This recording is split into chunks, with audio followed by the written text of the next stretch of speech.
Good morning students. आज हमने इसकी पिछली कक्षाओं में आपको बताया था कि आव्यूह के जो सॉल्यूशंस हैं, जैसे उसकी परिभाषा और आव्यूह किस प्रकार कितने प्रकार का होता है, कौन कौन सा होता है, तो कुछ उसमें हमने आपको बता दिया था। आज इसी कड़ी में हम बताएंगे आव्यूह के मुख्य विकर्ण। क्या है मुख्य विकर्ण?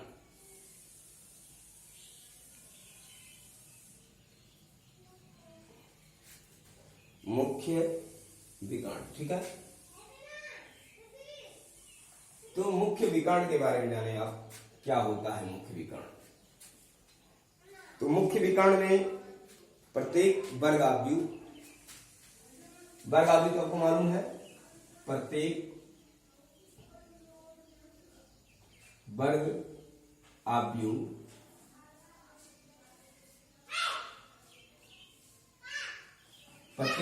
आव्यूह में दो विकर्ण होते हैं।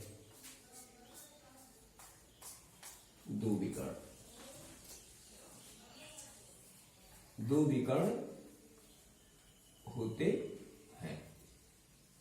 अब कहने का तात्पर्य है कि वर्ग आव्यूह में दो विकर्ण होते हैं।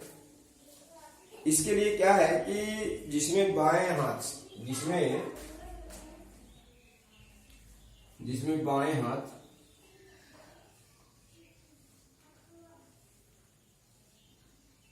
के ऊपर, बाएं हाथ के ऊपर या ऊपरी सिरे से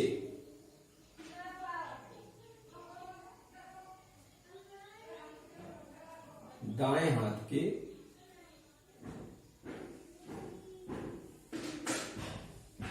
नीचे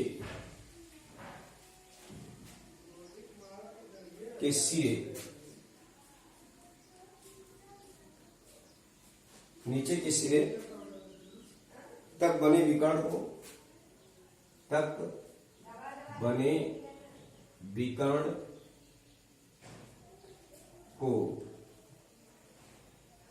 मुख्य विकर्ण कहते हैं। मुख्य विकर्ण कहते हैं,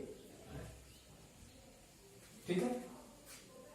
कहने का तात्पर्य है, जैसे दिया गया है A B C D E F G H I, तो हमने आपको अभी बताया कि प्रत्येक वर्ग आव्यूह किसे कहते हैं, जो आपको मालूम है। ऐसा आव्यूह जिसमें पंक्तियों और स्तंभों की संख्या सेम हो, वर्ग आव्यूह कहलाता है। वर्ग आव्यूह में दो विकर्ण होते हैं, एक तो ये हो गया और दूसरा विकर्ण हमारा ये हो गया, ठीक है। लेकिन हमने आपसे क्या कहा कि बाएं हाथ यही है, बाएं हाथ के ऊपरी सिरे से लेकर के और दाएं हाथ के नीचे सिरे तक, ये हमारा कहलाएगा मुख्य विकर्ण, ठीक। मुख्य विकर्ण कहलाता है। अब इस तरह के इसकी आवश्यकता पड़ेगी समय पे, तो उसकी हम कोशिश करेंगे कि ये चीजें भूले ना, ठीक है ना। दूसरी है विकर्ण आव्यूह, इसी के क्रम में विकर्ण आव्यूह।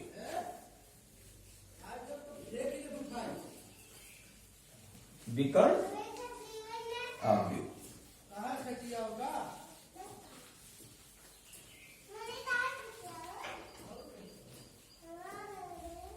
विकर्ण आव्यूह। अब आता है हमारा विकर्ण आव्यूह।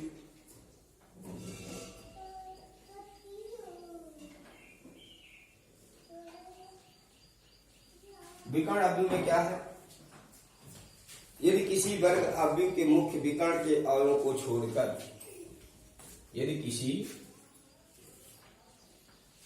वर्ग आव्यूह के मुख्य विकर्ण को छोड़कर के, ठीक है, यदि किसी वर्ग आव्यूह के मुख्य विकर्ण को छोड़कर शेष सभी अवयव शून्य हो, शेष क्या हो, सभी अवयव शून्य हो, तो ऐसे अवयव को हम क्या कहते हैं, विकर्ण अवयव कहते हैं। ठीक है, कहने का तात्पर्य यह है कि विकर्ण अवयव के बारे में यदि किसी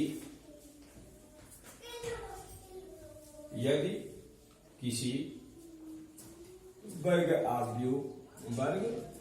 अवयव की मुख्य विकर्ण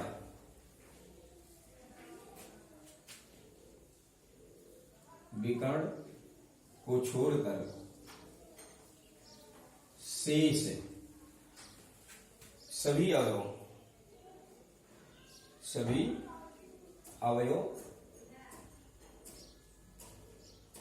शून्य हो, क्या हो, शून्य हो, उसे विकर्ण अवयव कहते हैं, विकर्ण अवयव कहते हैं। जैसे लाइक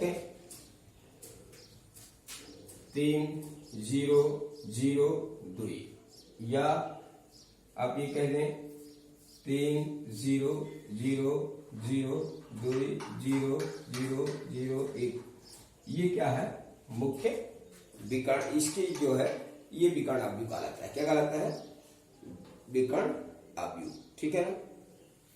अब आता है इसी के क्रम में सदिश अवयव, जिस वर्ग अवयव के मुख्य विकर्ण के सभी अवयव बराबर हो, यानी सदिश अवयव का मतलब, सदिश अवयव ये मतलब आपका हो गया कि ऐसा अवयव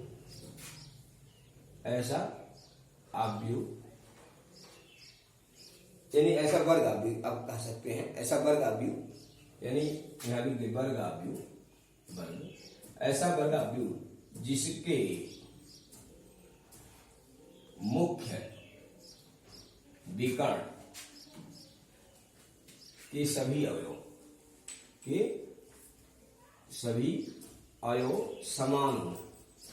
समान हो और प्रत्येक और शेष अवयव क्या हो, शून्य हो, तथा शेष अवयव शून्य हो, सदिश अवयव कहलाता है। क्या कहलाता है, सदिश अवयव कहलाता है। ठीक, लाइक जैसे अगर दिया गया 2 0 0 2 2 0 0 0 0, या 0 जैसे a 0 0 0 a 0 0 0 a, यानी कहने का तात्पर्य क्या है कि ऐसा वर्ग अवयव जिसके मुख्य विकर्ण के मान अवयव क्या हो, समान हो।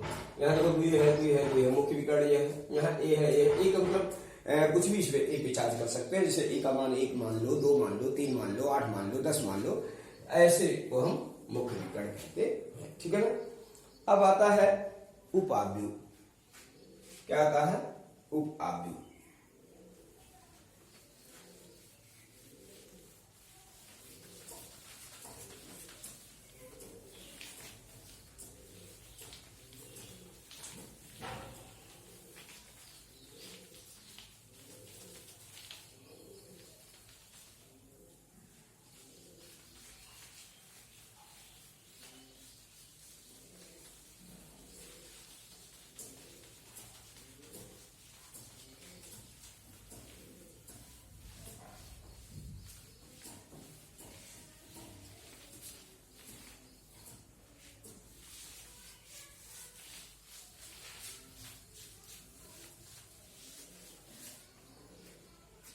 अब आता है उपावयव। उपावयव का मतलब क्या है कि किसी दिए गए अवयव के कुछ पंक्तियों तथा स्तंभों को निकाल देने पर या छोड़ देने पर शेष बचे अवयव को दिए गए अवयव का उपावयव कहते हैं। यानी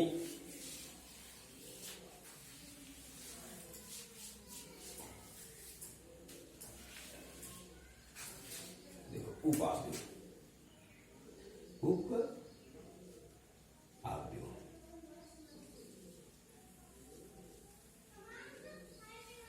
उपआव्यूह का मतलब क्या है, हमने आपको बताया कि किसी दिए गए आव्यूह की किसी दिए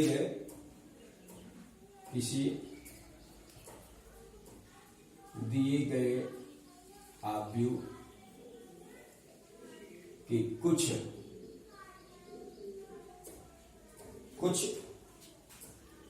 पंक्तियों तथा स्तंभों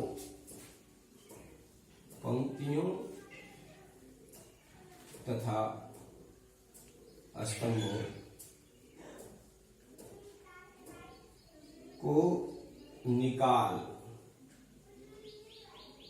देने या छोड़ देने,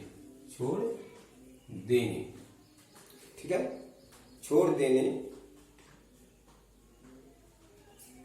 पर शेष बचे आव्यूह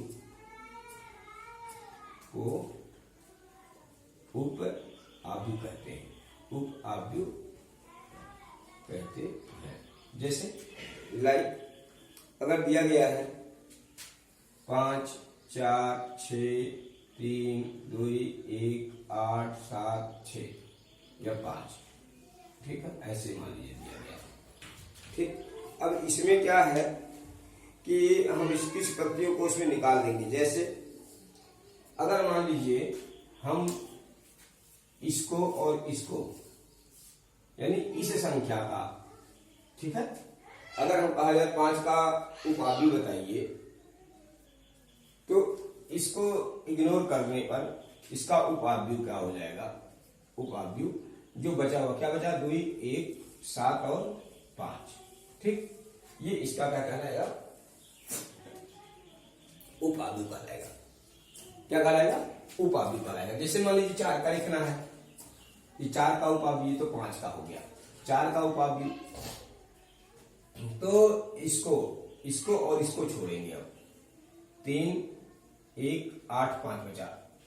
ऐसे इसका 6 का लिखना है, तो 6 के लिए लिखने के लिए क्या करेंगे, इसको और इसको इग्नोर कर देंगे, तो 3, 2, 8, 7, ठीक, यानी जिसको भी लिखना है उसके पंक्ति और स्तंभ को छोड़ देंगे, ठीक है, बाकी शेष बचा हुआ जो है हम क्या कहेंगे कि इसको उपआव्यूह बोलते हैं। ठीक है, अब दूसरा आता है समानता, समान आव्यूह। ठीक, समान आव्यूह में क्या है कि ऐसे दो आव्यूह जिनके संगत अवयव, ऐसे दो आव्यूह जिनके संगत अवयव क्या है,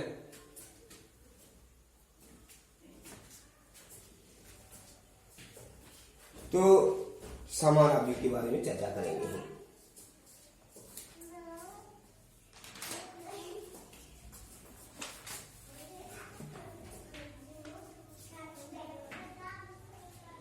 समान आव्यूह में दो समान आव्यूह कहलाते हैं, दो आव्यूह समान कहलाएंगे, दो आव्यूह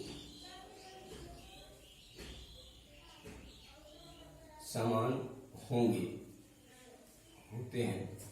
कैसे? यदि दोनों आव्यूह के क्रम, यदि दोनों आव्यूह के क्रम, क्रम का मतलब समान हो, ऑर्डर जिसको बोलते हैं, क्रम समान हो। फिर क्या है? संगत अवयवग्राम। दूसरा होता है संगत अवयव बराबर हो,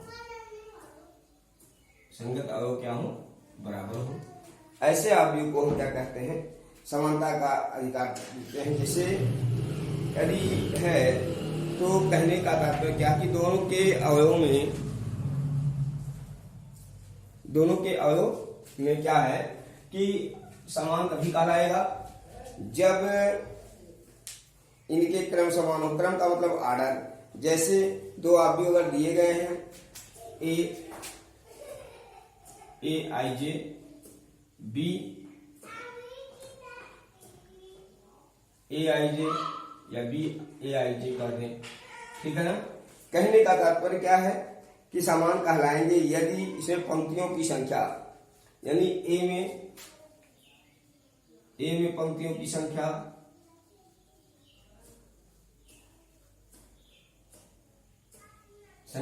बराबर बी में पंक्तियों की संख्या, या ये कह सकते हैं ए में स्तंभों की संख्या बराबर बी में स्तंभों की संख्या, यानी ए में स्तंभों की संख्या, बी में भी स्तंभों की संख्या बराबर हो, तब कह सकते हैं। या फिर इसके संगत अवयव यानी ए आई जे बराबर बी आई जे, ठीक है, बराबर हो, तब हम कहते हैं कि दोनों क्या है, समान है। ठीक है ना। तो ये चीजें हमारी हो गई। आज अब हम चलेंगे चैप्टर पे, अध्याय पे।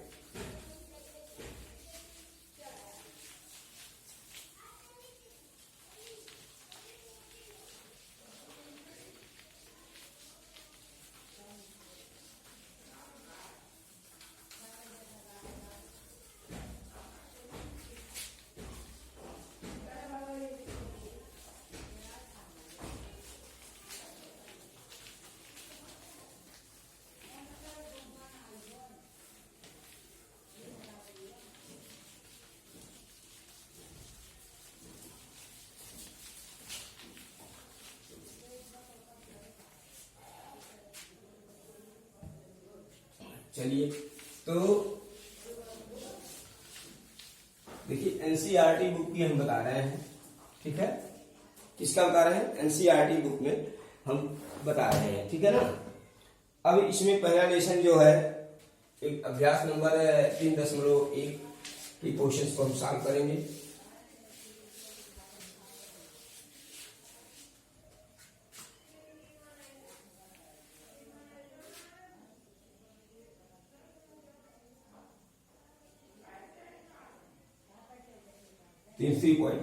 पहला क्वेश्चन है कि यदि पहला क्वेश्चन आव्यूह ए बराबर दिया गया है, ठीक है, 2, 5, 19 - 7,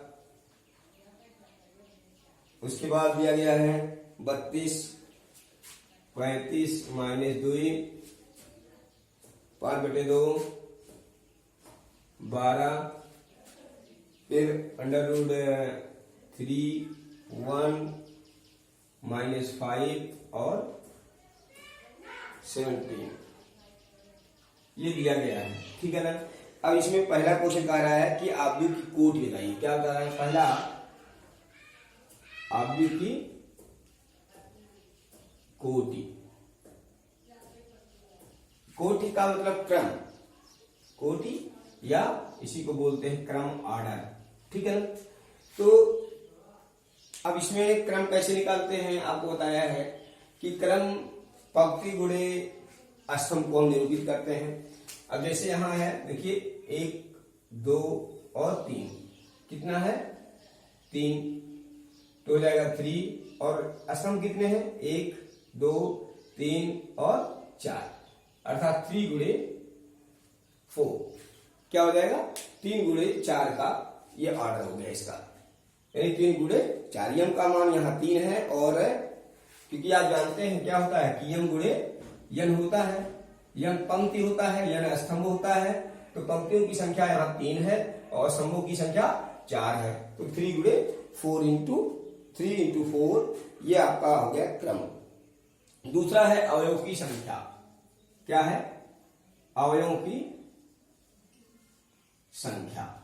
अवयवों की संख्या का मतलब क्या होता है कि अवयवों की संख्या में होता है यम गुणे यन, यानी इन दोनों का गुणनफल ही इसमें अवयवों की संख्या को दर्शाता है। या गिन लीजिए, देखो 1, 2, 3, 4, 5, 6, 7, 8, 9, 10, 11, 12, कितने हैं, 12 हैं, 4 तियां 12, कितने अवयव हो जाएंगे, 12 अवयव हो जाएंगे।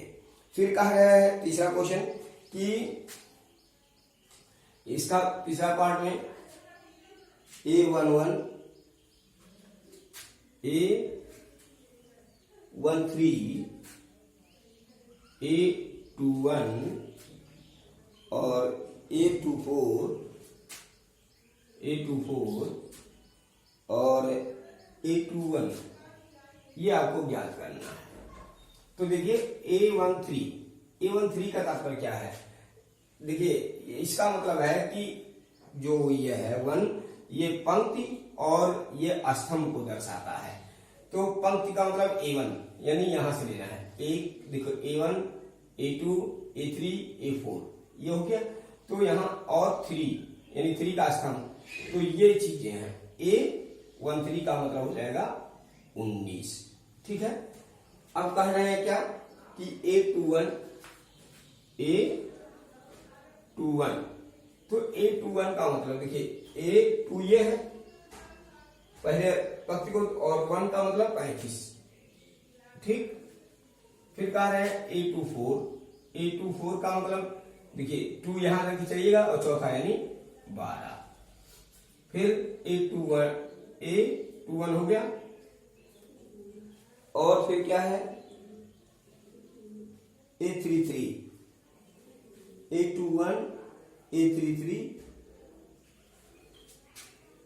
ये 3 है और A33 निकालना है। तो A33 हम क्या है A33 देखो ये बराबर -5। फिर A24 का मतलब 12 निकाले दिए थे। A23 का मतलब 5/2। तो ये हमारा हो गया पहला क्वेश्चन। ठीक है ना। अब इसमें क्या है, अब देखिए क्वेश्चन नंबर दूसरा क्या कह रहा है इसका?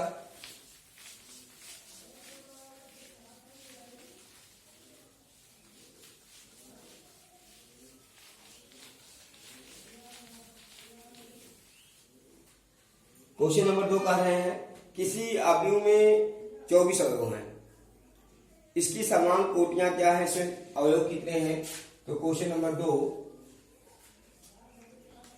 देखिए कह रहे हैं कि आप जानते हैं क्या कि जब किसी अवयव में अगर विरोध है, हम जानते हैं क्या कि क्वेश्चन नंबर 2 इसमें 24 अवयव है। अवयवों की संख्या क्या है?